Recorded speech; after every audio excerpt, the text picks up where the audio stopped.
Welcome to the Kleros Community Call of March 26, 2025. And most important of all, welcome back, William.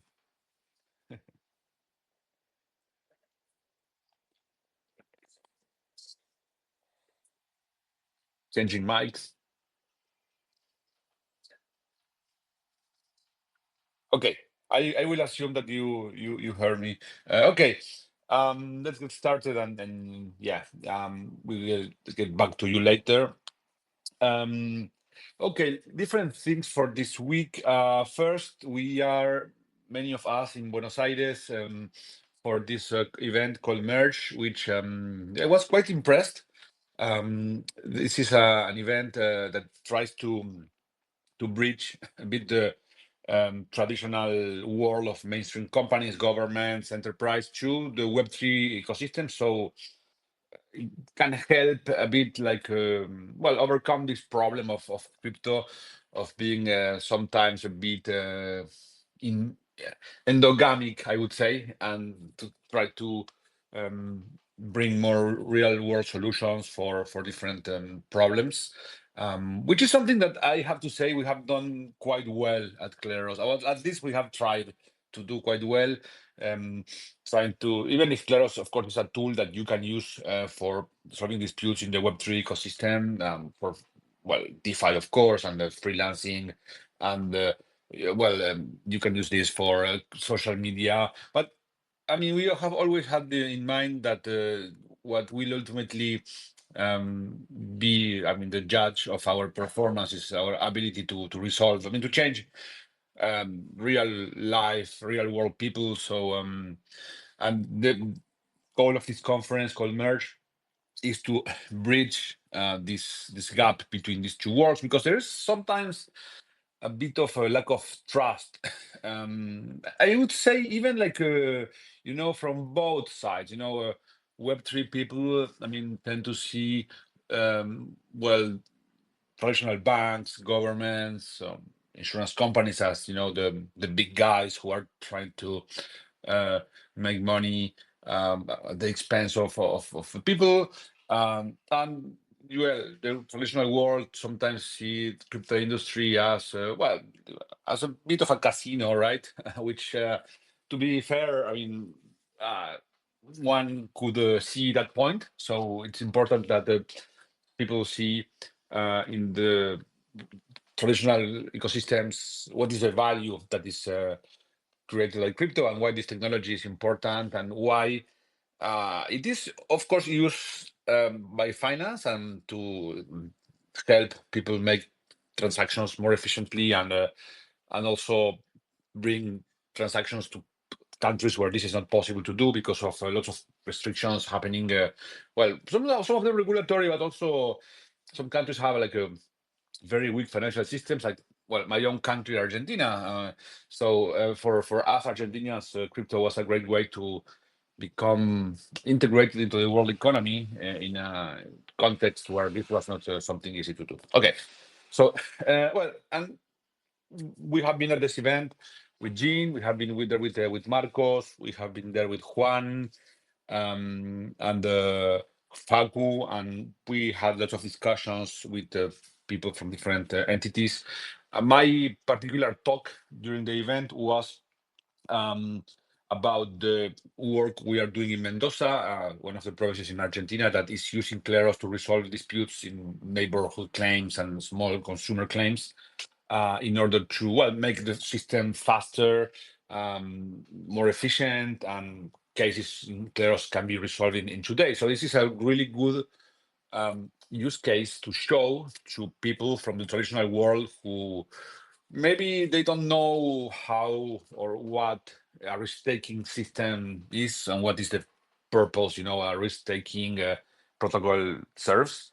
But they do understand, that there are disputes that people have among themselves or with businesses, and that having a way that can solve them in a cheaper and faster way provides a lot of value in the sense of access to justice, and that. So we have presented this work we have been doing in Mendoza. We resolved already, I think, 4 cases, and Well, the goal now is to try to replicate this in other jurisdictions and in other also well areas. So was quite good. Hopefully they have the panel recorded. I think they did record it, so we will have. I'm thinking recording soon to share. I have a bunch of actually recordings of webinars where I participated. I one of the Manchester University. So yeah, there's a bunch of things that you might see coming from me in the next few days.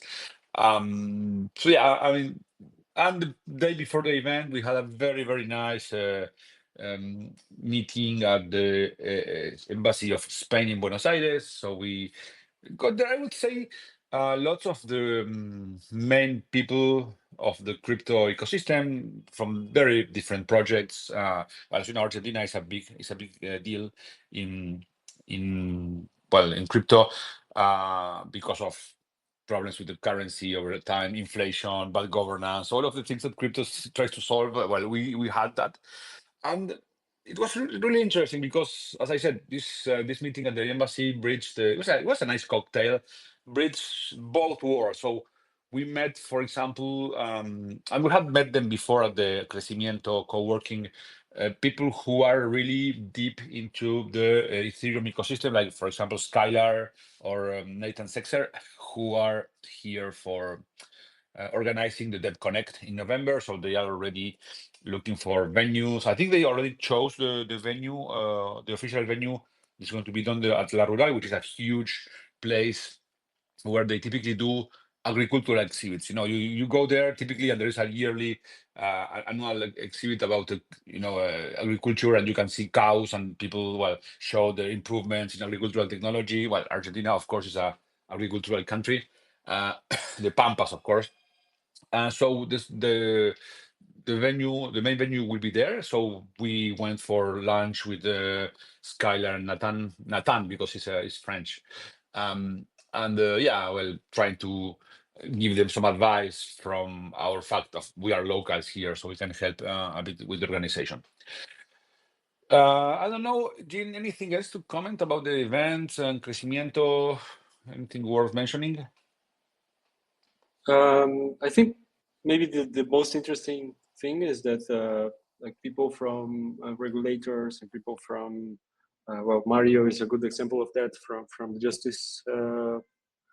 justice of Argentina or provinces are all very like view crypto favorably, including with the latest like things that like the casino part they don't they ignore that, fortunately, and care about the benefits that it can bring.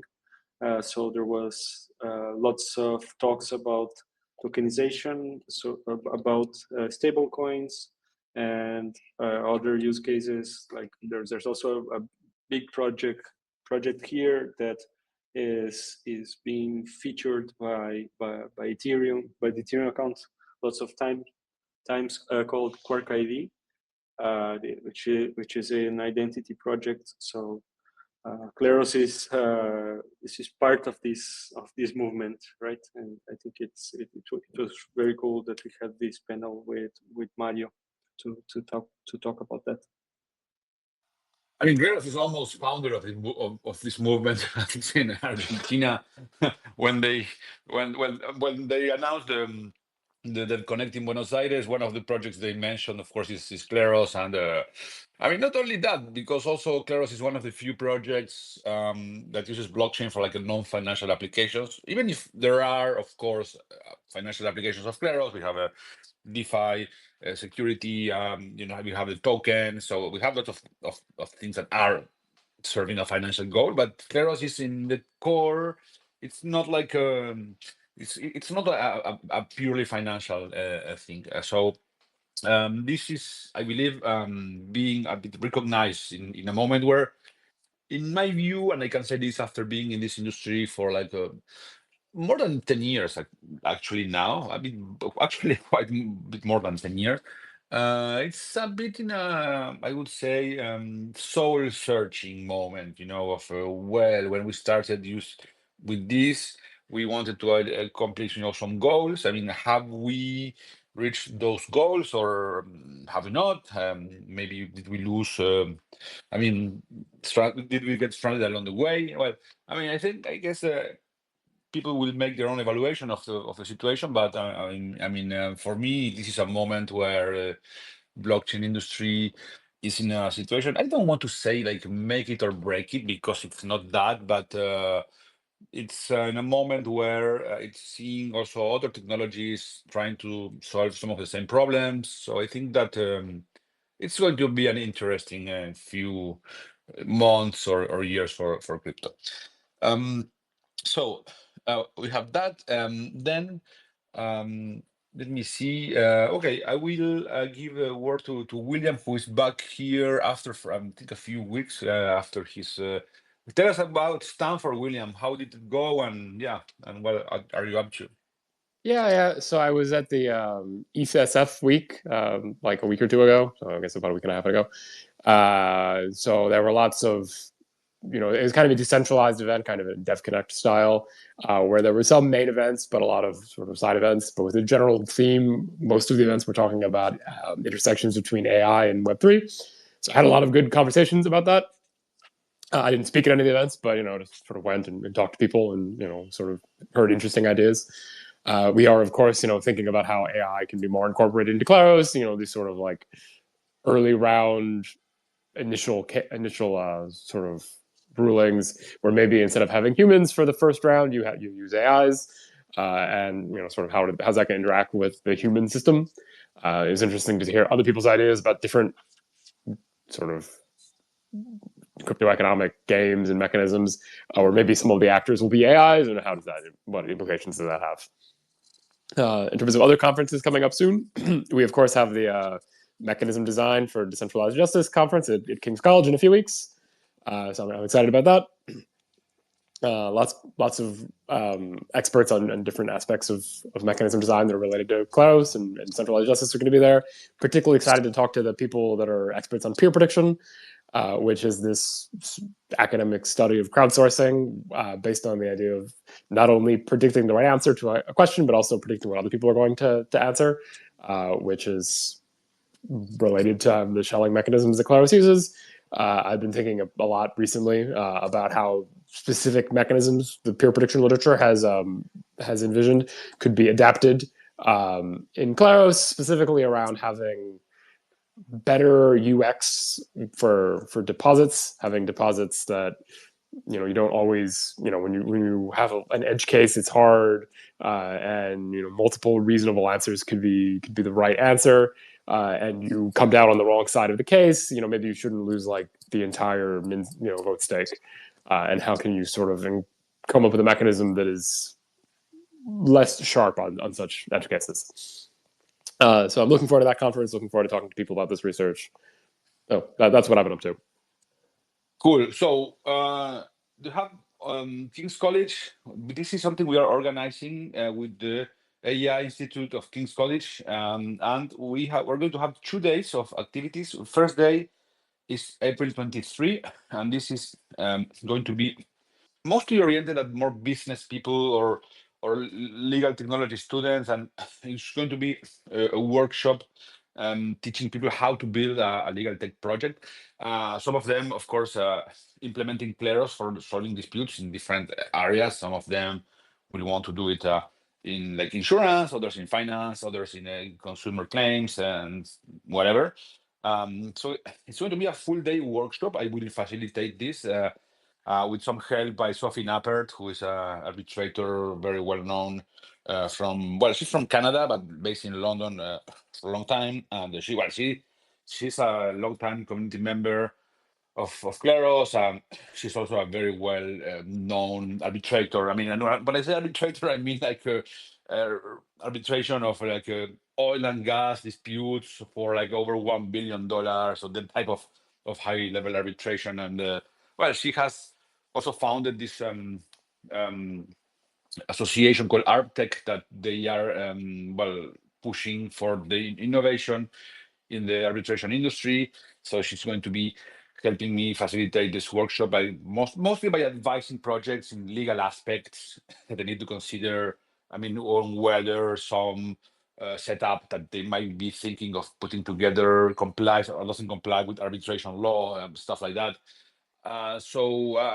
And I really look forward to this because this is based on a design that we have tested last year over in 4 countries in Central America, in Costa Rica, Guatemala, Dominican Republic, Panama, in Spanish, and for lawyers and people. I mean, we did a bunch of workshop there, and it was a great way to introduce Kleros to an audience of very high level decision makers. I mean, for instance, some of the participants were like cabinet members in like a government.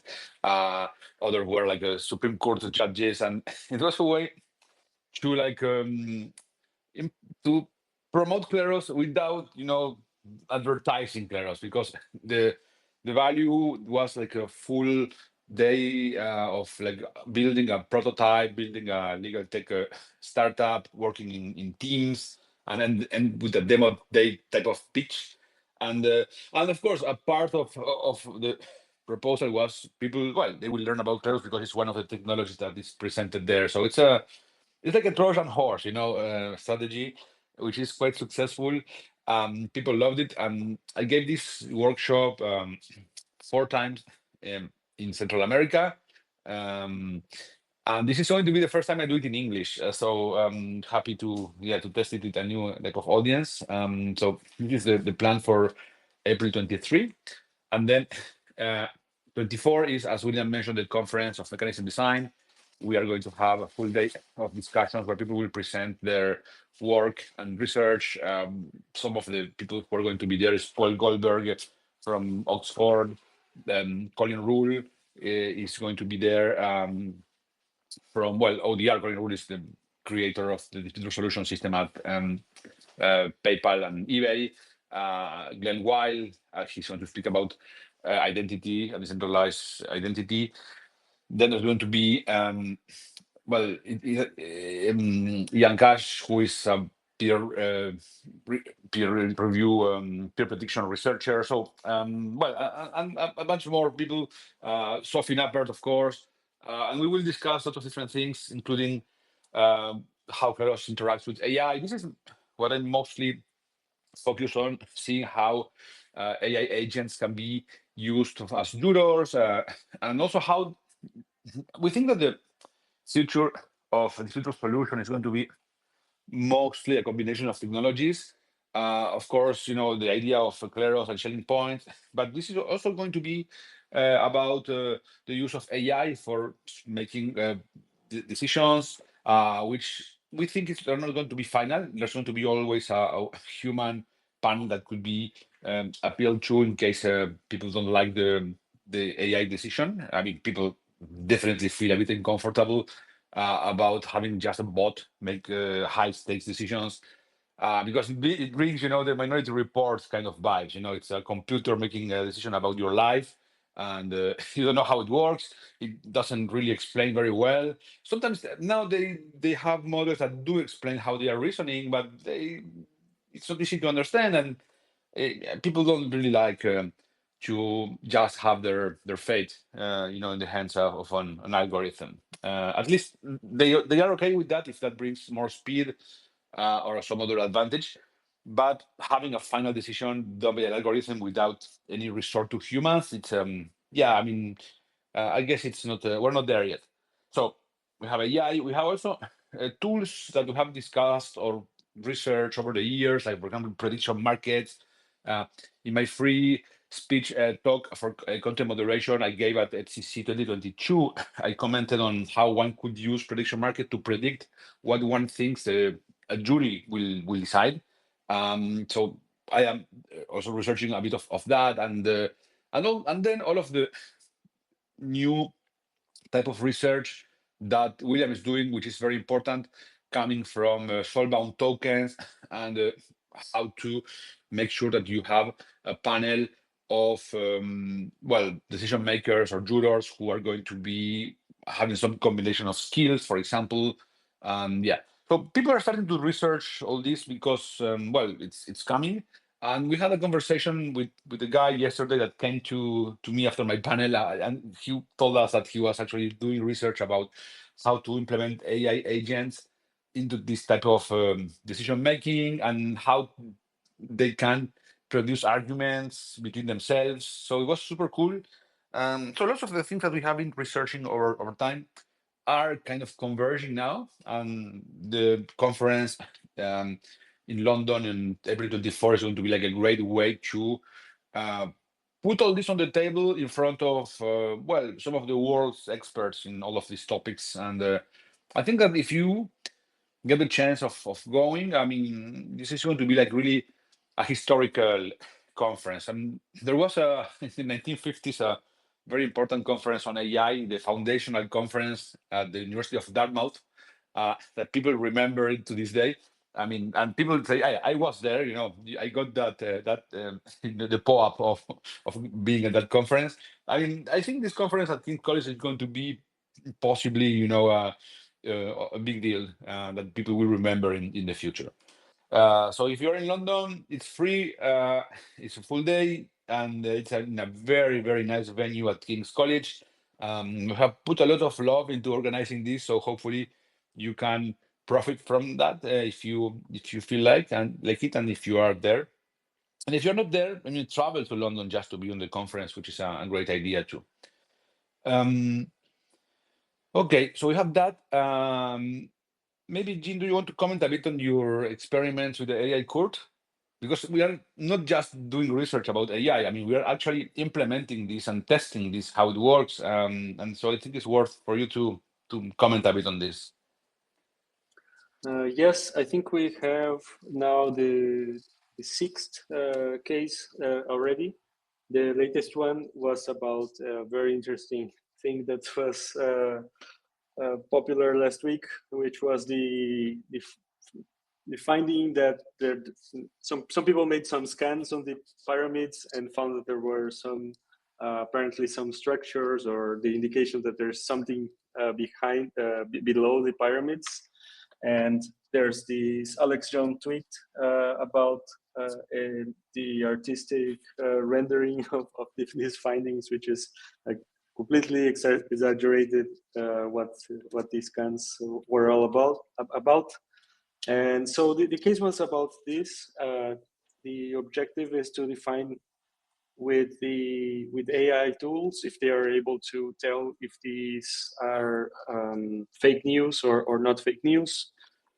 We've created a very simple policy about defining what should be the criteria to define what is fake news or not.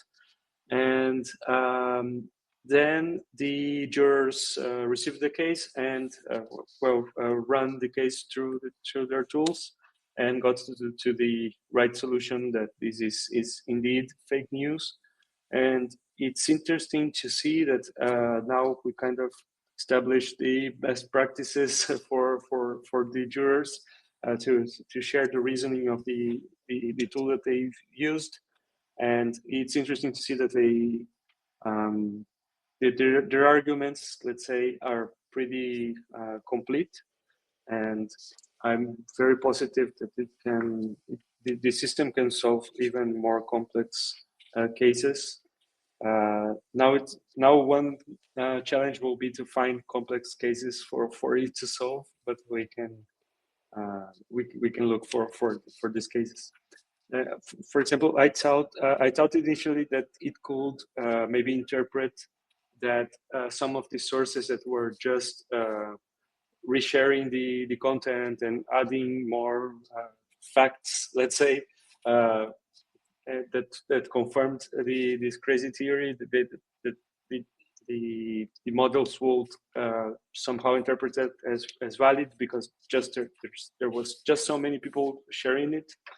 But they did in fact evaluate the sources and like were able to determine which ones were well relevant and which ones were not. And well, this is also interesting regarding what Federico said, that a guy approached us to talk about what he's the experiment he's doing. I think one of the things that Kleros has that other systems might not have is that we have the human incentives for humans to review the cases and potentially challenge the cases if the answer from the AI is wrong. So anyone else that is building this, they don't have that or have not thought enough about this part of the system. And the advantage of Kleros in this realm is that we can just create a Kleros case and then the system will generate the results like naturally. Yeah, so I mean, this is fascinating. I always say that I had this interview on Russia TV with Max Kaiser like 10 years ago, and I was saying, Max, in the future of the resolution is going to be like, imagine if my avatar suits your avatar on this VR world, and then there's going to be a panel of jurors, some of them human, others will be AIs to resolve the case. So this is what I was saying 10 years ago. Of course, the guy thought I was like completely crazy, but these things are starting to happen now, and I'm happy we're alive to see this, and we also to be part of this actually becoming a reality. So we have that. Let me see if Fortunato wants to give some update about the curation. We have a bunch of things going on there. I cannot really comment for now because we are like in early stages of discussions, but some interesting things coming from the field of curation. So yeah, Fortunato, if you want to comment something about this, go ahead. Fortunato, I sent you the invite. I'm not sure if you've received it, but in the meantime, I just want to mention one more thing that I think it's like really, really awesome. That Guamian was working on a new interface for Kleros Escrow V1. The original interface was not working properly anymore. And by using some of these new tools that can create web pages very easily, he was able to create a new interface, I think, in 1 week, basically, for the escrow. And we actually found the interface has new features that the original one didn't have. So it's a lot easier to use, and it's like lot very user friendly. It's a modern interface, and one interesting thing is that it allows you to see like previous transactions between people that they used escrow for, and we have a couple of regular users, and it's well, it's interesting to see that even if we did not make it did not share much about this interface because we were waiting for the escrow v2 version that is well almost finished, and now people were actually using it. So we're looking forward to share this share more about this when escrow v2 is launched. Yeah, so the thing that Wangen built is great, but I mean, take this as like a beta thing. I mean, it was not properly audited, so it might be not secure. So it's just a good way to show, how anyone without particular coding skills can build a piece of front end that can be plugged into Kleros protocol. As you know, the long-term vision is that there's going to be a protocol which is Kleros, which is a network connecting cases with jurors, and then on top of that, you can have whatever front end you want. You want a football, Messi, the team for your front end, you can do that. You want a Hawaiian tiki skin because you are into like tiki stuff, you can build your own front end. I mean, I can imagine you will, just ask your AI, look, build this. I want a front end like this for my escrow or for my juror interface, and the AI will do it. And I don't want to say it's going to audit the code and make sure it's fully secure, but I mean, I wouldn't say it won't, because it moves forward very fast. So it's for now just to test, but it could become a reality. I mean, you can use it for small value stuff. Okay, that just that. Um, so yeah, we have that, and we are working on the actual V2 escrow interface that we are auditing, and we will feel secured for higher value transactions, right? But don't use 1 million, interface for high value transactions. I guess, at some point in time, if you start connecting all of this stuff we're speaking about, you will have like a AI Alice, hiring AI Bob for building, some website, and then there's going to be like a dispute between them because the bot make a good job, and there's going to be like a panel of jurors resolving the case, and of course, jurors are going to be AIs. So, I mean, maybe we can just see all of that from our brain in a vat kind of setup. I guess we will have by then. Okay. Yeah, that's sad. I hope Yeah. that prediction that's not become true. Well, The other ones I'm okay with. This one, no. I unfortunately, it looks like it's going that way. No, we're good. Okay. And what's so bad about being a brain in a vat? Is they can put you the right. It's like Cypher. Agreeing with the agent Smith. Okay, put me back into the matrix, but I'm going to be someone important. Someone rich. Maybe that is the agreement to make with your AI agent. So okay, Fortunato. Go ahead. Yeah, I'm here. Thank you, Federico. Yeah, I think that the perspective related to AI are certainly extremely interesting. So sometimes maybe when we talk about dystopic features, it's more to ask us when it will happen. It will happen rather than if. Um, about curation, the main news is that in about a week from April 1st, we will renew our program, which is the Scout Reward program, where besides potentially making money by challenging suspicious entries, you can also earn rewards by submitting information on specific selected chain. So yeah, for who follow us, it's a good chance to make Web3 safer and also earn something in the meantime. And in general, the Scout project is a project we are bringing forward alongside our partners like MetaMask and Etherscan. And they are actively asking us to get more verified information. So I'd say that this is the best proof that transparent, decentralized verification system definitely works. Thank you, Fortunato. Well, we have lots of things in curation. You know, we had a few weeks ago a conference, a webinar where we presented how Kleros curation can be used in a number of situations. Open Vino for organic wine, Kleros for tokens and smart contract addresses.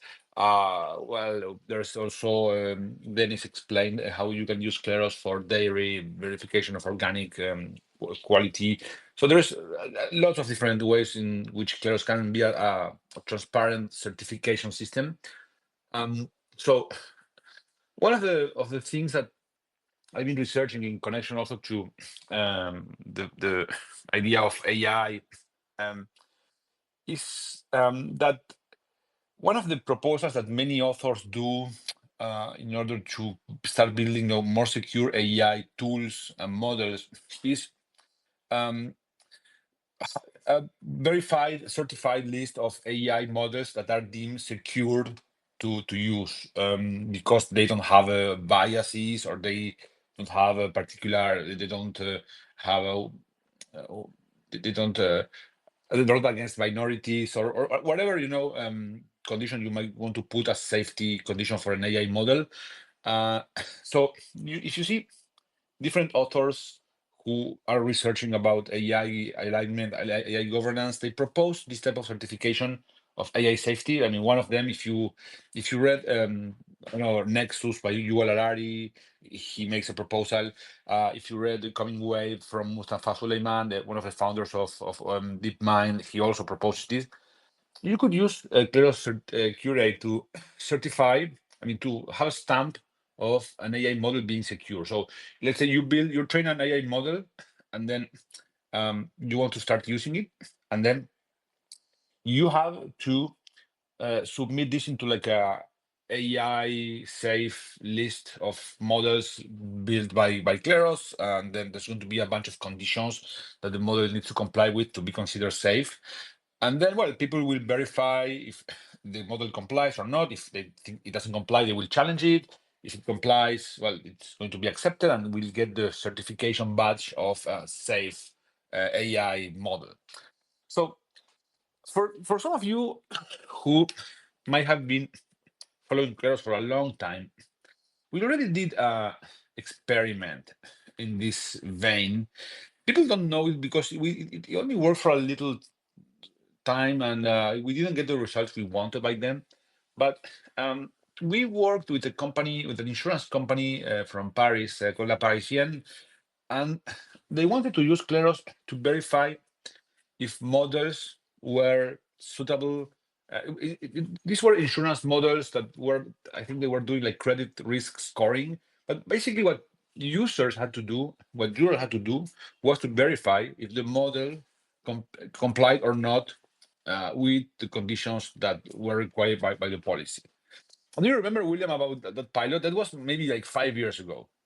I remember, yeah. So if I recall correctly, the big issue was that we wanted the stuff the juror had to verify to be freely available, you know, that they could find on the internet, because that, you know, Yeah. the jurors have to be part of the crowd.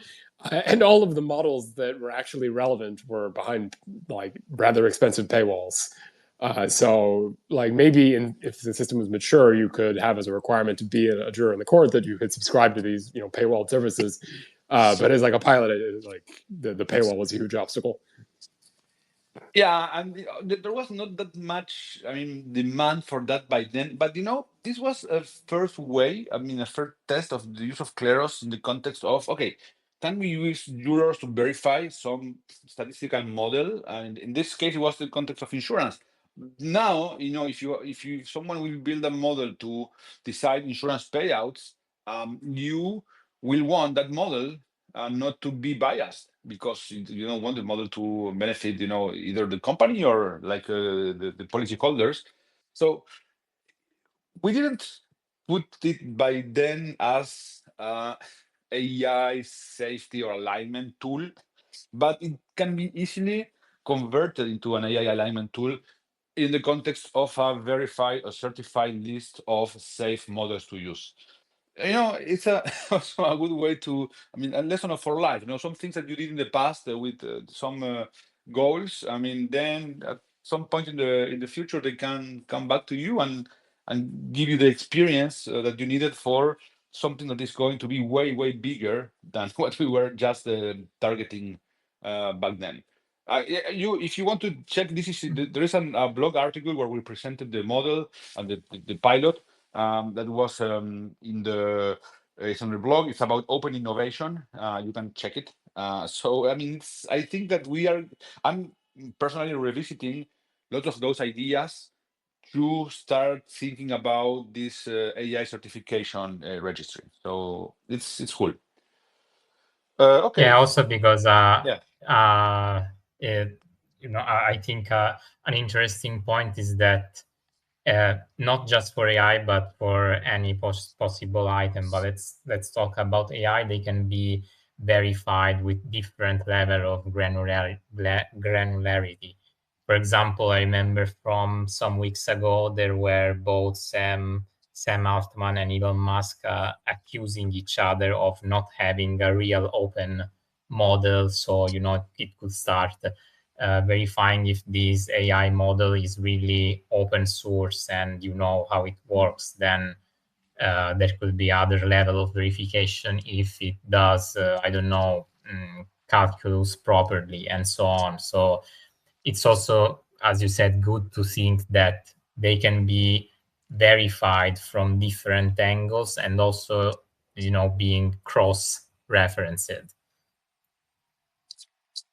There you go. Okay, guys. I guess that's it. Anything else we want to comment today? I don't have anything else for today.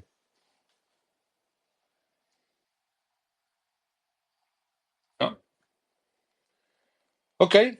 Well, thank you very much for coming, and we will have next Monday. We will have the Spanish community call because we couldn't do it last Monday because it conflicted with the event at the Spanish embassy.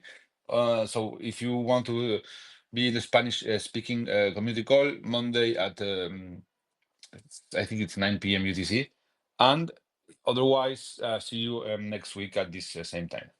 Bye bye, guys. See you. Everybody. Thank you. Bye-bye. Bye. Bye, everyone.